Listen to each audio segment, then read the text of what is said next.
కొంటున్నామంటే చాలు చాలా మంది ఒక కామన్ అడ్వైస్ ఇస్తారు, అమ్మాయి పేరు మీద కొనండి ఎక్కువ బెనిఫిట్స్ వస్తాయి అని. కానీ ఇది నిజమా లేక హైప్ మాత్రమేనా అంటే రియాలిటీ కొంచెం డిఫరెంట్ గా ఉంటుంది. ముందుగా ఇంట్రెస్ట్ రేట్స్ గురించి మాట్లాడితే కొన్ని బ్యాంక్స్ మహిళలకు కొంచెం తక్కువ ఇంట్రెస్ట్ ఇస్తాయి. ఉదాహరణకి మగవారికి 9.5% ఉంటే మహిళలకు 9.2% లేదా 9.3% ఉండొచ్చు. కానీ ఇది చాలా చిన్న డిఫరెన్స్ మాత్రమే, పెద్దగా సేవింగ్ అనుకోవద్దు. ఇక డౌన్ పేమెంట్ విషయంలో చాలా మంది జీరో డౌన్ పేమెంట్ అంటారు, కానీ సాధారణంగా బ్యాంక్స్ 80 to 90% వరకు మాత్రమే లోన్ ఇస్తాయి. మిగతా అమౌంట్ మీరు పెట్టాల్సిందే. కొన్ని స్పెషల్ ఆఫర్స్ లో మాత్రమే ఎక్కువ ఫైనాన్స్ దొరుకుతుంది, అది కూడా చాలా రేర్. ఇక ప్రాసెసింగ్ ఛార్జెస్ విషయానికి వస్తే కొన్ని బ్యాంక్స్ మహిళలకు ఫీ డిస్కౌంట్ లేదా వేవియర్ ఇస్తాయి, కానీ పేపర్ వర్క్ మాత్రం అందరికీ same. Income proof, CIBIL score, documents అన్ని అవసరం. ఇక్కడ ముఖ్యమైన విషయం ఏంటంటే లోన్ ఎవరి పేరు మీద తీసుకున్నా ఆ వ్యక్తికి ఇన్కమ్ ఉండాలి, సిబిల్ స్కోర్ బాగుండాలి, లేకపోతే లోన్ అప్రూవ్ అవ్వదు. సో ఆడవారి పేరు మీద కార్ తీసుకుంటే చిన్న బెనిఫిట్స్ ఉంటాయి, కానీ అది పెద్ద గేమ్ చేంజర్ కాదు. కాబట్టి బ్లైండ్ గా నమ్మకుండా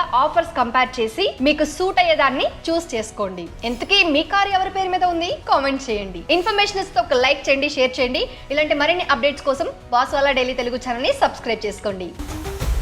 Boss Wala. Be the boss.